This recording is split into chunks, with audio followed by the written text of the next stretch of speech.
देश भर में कोरोना के बढ़ते मामलों के बीच कई राज्यों और शहरों में स्थिति इतनी खराब होती जा रही है कि राज्यों के कई हिस्सों से अस्पतालों में बेड्स और वेंटिलेटर की कमी के मामले सामने आ रहे हैं। वहीं कुछ जगहों से ऐसी खबरें भी सामने आ रही हैं कि कब्रिस्तान और शमशान घाटों में जगहों की कमी होने लगी है। पिछले 24 घंटों के दौरान 1.5 लाख से ज्यादा नए केस सामने आए हैं, तो कई राज्यों से अस्पताल और बेड्स और ऑक्सीजन सिलेंडर की कमी के मामले भी सामने आए हैं। 3 राज्यों में कोरोना के हालात को लेकर रेड अलर्ट जारी किया गया है।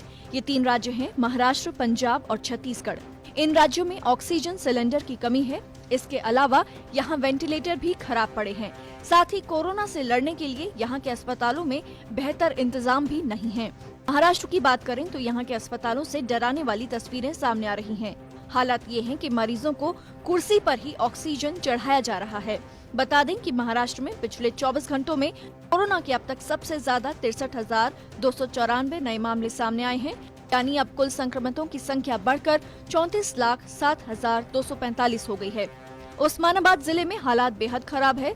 एक वायरल वीडियो क्लिप के जरिए दावा किया जा रहा है कि बेड की कमी के चलते हॉस्पिटल में चारों तरफ मरीज कुर्सी पर बैठने के लिए मजबूर हैं। इसके अलावा कई लोगों को कुर्सी पर ही ऑक्सीजन चढ़ाया जा रहा है। यहाँ मेडिकल स्टाफ की भारी कमी है। उस्मानाबाद जिले में 24 घंटे में 681 नए केस सामने आए हैं। फिलहाल यहाँ 4,000 से ज्यादा एक्टिव केस हैं। उस्मानाबाद के अलावा पुणे, पालघर और भद्रा में भी ऑक्सीजन की कमी है। पंजाब की बात करें तो यहाँ के 2 जिलों में कोरोना के इलाज के लिए अलग से कोई हॉस्पिटल नहीं है। 3 जिलों में मेडिकल स्टाफ की कमी है। 1 जिले में RT-PCR टेस्ट के लिए कोई लैब ही नहीं है। छत्तीसगढ़ के 3 जिलों में RT-PCR टेस्ट काफी कम हो रहे हैं। 4 जिलों में काफी बड़ी संख्या में मरीज हॉस्पिटल में भर्ती हैं। राजधानी रायपुर में ऑक्सीजन की सप्लाई बेहद सीमित है। बालोद, रायपुर, दुर्ग और महासमुंद जिलों में अस्पताल के बेड भरे पड़े हैं। तो वहीं दिल्ली में भी हालात कुछ खराब होने की आशंका जताई जा रही है। कोरोना के केस बढ़ रहे हैं। अस्पतालों में बेड्स की कमी की आशंका जताई जा रही है। 11 अप्रैल को तो खुद मुख्यमंत्री अरविंद केजरीवाल ने कहा कि पिछले 2 दिनों की तुलना में दिल्ली में 10,000 से ज्यादा केस सामने आए हैं। अगर यही हालात रहे तो अस्पतालों में बेड्स की कमी हो सकती है। इतनी तेजी से फैलने वाली बीमारी है कि अस्पताल अगर कम पड़ गए तो फिर बड़ी दिक्कत हो जाएगी।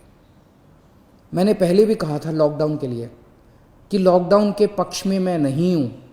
मुझे लगता है कि लॉकडाउन कोरोना से जूझने का समाधान नहीं है। लॉकडाउन किसी भी सरकार को तब लगाना चाहिए जब उसकी अस्पतालों की व्यवस्था कोलैप्स कर जाए और उसको ज़रूरत हो कि लॉकडाउन से कोरोना की गति धीमी हो जाती है। अभी अस्पताल की व्यवस्था हमारे कंट्रोल में है। आपका सहयोग चाहिए। अगर आपका सहयोग मिलता रहा और अस्पताल की व्यवस्था काबू में रही, हमें दिल्ली में लॉकडाउन लगाने की ज़रूरत नहीं पड़ेगी। लेकिन अगर अस्पतालों के अंदर बेड्स की कमी होने लगी और अगर अस्पतालों के अंदर बेड्स नहीं मिलने लगे तो कहीं ऐसा ना हो कि दिल्ली में लॉकडाउन लगाना पड़े। हम दिल्ली में लॉकडाउन लगाना नहीं चाहते। आपका सहयोग चाहिए।